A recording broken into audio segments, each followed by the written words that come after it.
I was like, oh man, a movie about tornadoes? Let's do it. This seems like a good time. Awesome. Let's do it. All right. Well, how excited are you that the movie's coming out on Friday? I am like both equally excited and nervous. It's my first movie, so I'm putting myself out into the world, and whatever happens, happens, I guess. I get that. Well, I mean, I will say I did watch it earlier today and it was really good. It was very intense, like I expected it to be, but then it got real intense towards the end and I was like, "Oh no, what's going on?"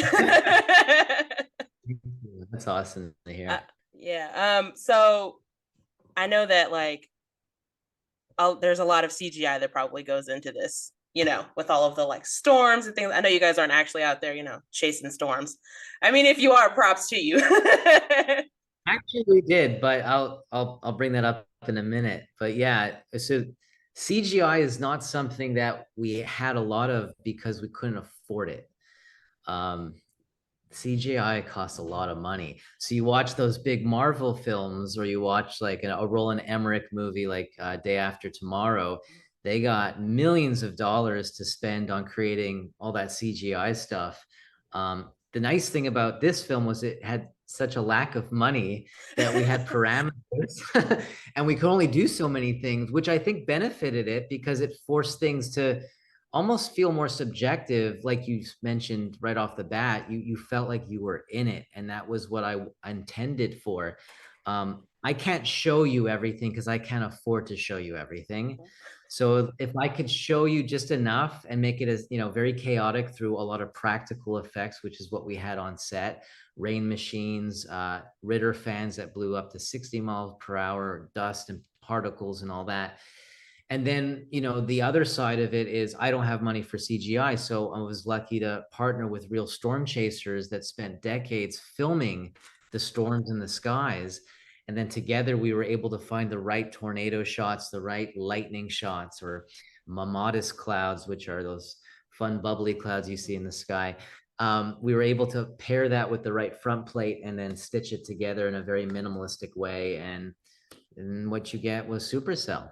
Nice. It looked really good. I was over here thinking that you guys had like the biggest budget for CGI and it looked great. But I mean, Thank so you were like legitimately out there like looking for tornadoes and all of those fun things?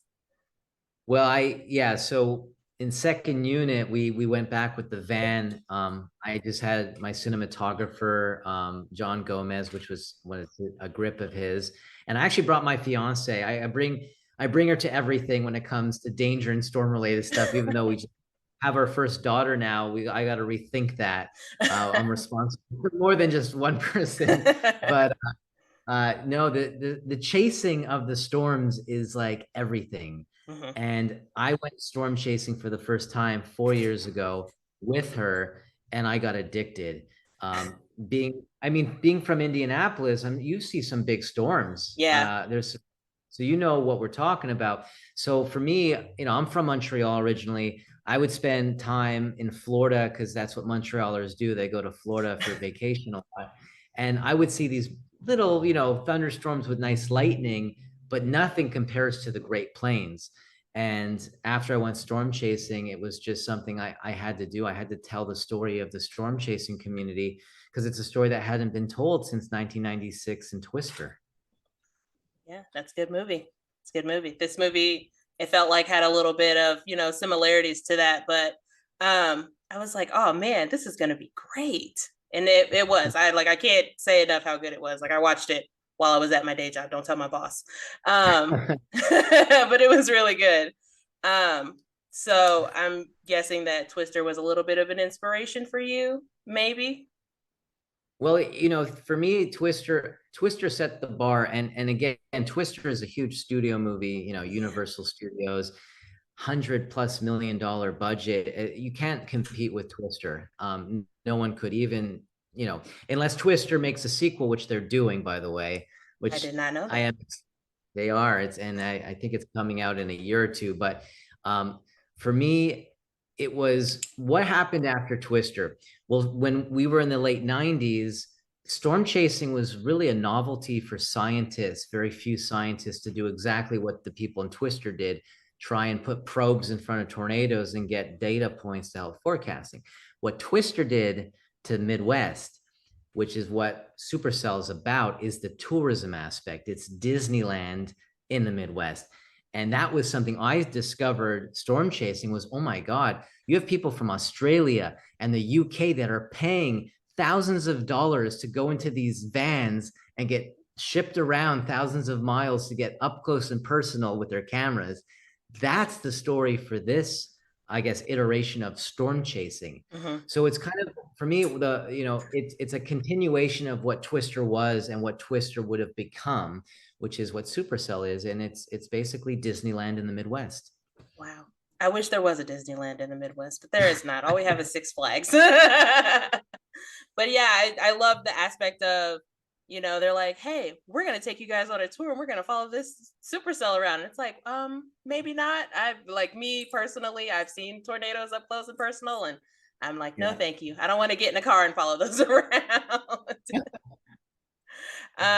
So was it like on set? I mean, you said you had rain machines and all of those things. Like, is it just like it's pouring down rain and then like once you like cut, it's like, okay, we got to clear all this rain out of here, get everybody dry, and then start reshooting the same scene? Like, so what was that like?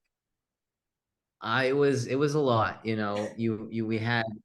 we had so many of these big fans, and it would take time to move them just 15 feet. So everything really had to be prepared, storyboarded, shot design, because these big elements, like a rain machine, that's on a condor, which is a big crane, Mhm. and these things don't move fast because they're heavy pieces of machinery, and things have to be done very carefully. So it was, when it was happening and when they were all working, it was unbelievable because it's like I don't have to do VFX because it is happening in front of the lens for real. And then the actors, like I think Skeet said this in an interview, he didn't have to really perform because he was getting hit with 60-mile-per-hour wind in the face and dust. He just had to recite the lines at that point. And that's the beauty of how movies used to be made. That's the movies that we watched. I don't know about you, but I watched in the 80s and 90s movies like Jurassic Park and Back to the Future and E.T., Mhm. things that were like tangible. I feel like today with a lot of the big movies, it's all CGI and you don't feel anything. It's almost numbing. It's sensory overload. So whenever you can do something like put real elements like water and wind in front of the camera, I hope that people like you will have a similar reaction and say, this is refreshing. I miss this. Or if they haven't seen it, where has this been? Right. Well, you did say that this is your directorial debut, right? Like big movie directorial debut. What is that? How does that feel to have this finally coming to fruition? It's a dream. It's a dream come true. It's definitely, something that I've spent my entire life working towards. I just turned 38, and I started, I've been wanting to make a movie since I guess I was a kid. And finally I found a story that I believed enough in, because that's the thing is, one, directors today have to really be writers. Mhm. I think the age of being a director and just directing and then finding a writer who just writes, that feels maybe a couple of decades dated. You have to really write your own content. So I really forced myself, and I was lucky to partner with my co-writer, Anna Elizabeth James, who's a fantastic writer. We both went to film school together. And, I finally had a story that I was passionate enough for 4 years to just stay on. And now here we are. It's about to be shown to the world. And I hope people like it. Oh, they'll love it. I loved it, and I watched any movie that you could possibly imagine. I absolutely loved it. And I just Awesome. had, since we're almost out of time, I just wanted to switch over to something personal about you. I did read that you are a big contributor and advocate for the Alzheimer's Association. So, can you tell me a little bit about that and how you ended up getting involved? Yeah, so my mom was diagnosed with early onset Alzheimer's when she was 51, and she ended up passing away, well, 3 years almost Oh, now. I'm so sorry. Um, yeah, no, I appreciate that. Watching her kind of decline for the 8 years that she had it was very hard for me and my family. And it's just, for me, it's one of the ugliest diseases I think out there. And I think there's a stigma about Alzheimer's because people, they don't think of it as something that affects any, them. They think it's an Hmm. old person's disease. And I think what we're learning is that it's not an old person's disease. It actually affects people as young as myself. And I think it's very important to focus on that. So whatever I can do to help support the cause, I do. Oh, that's so awesome. Well, Jamie, thank you so much for taking the time out to talk to me again. The movie is Supercell. It is out this Friday, March 17th, and I'm going to tell everybody that I know that they absolutely have to go see it.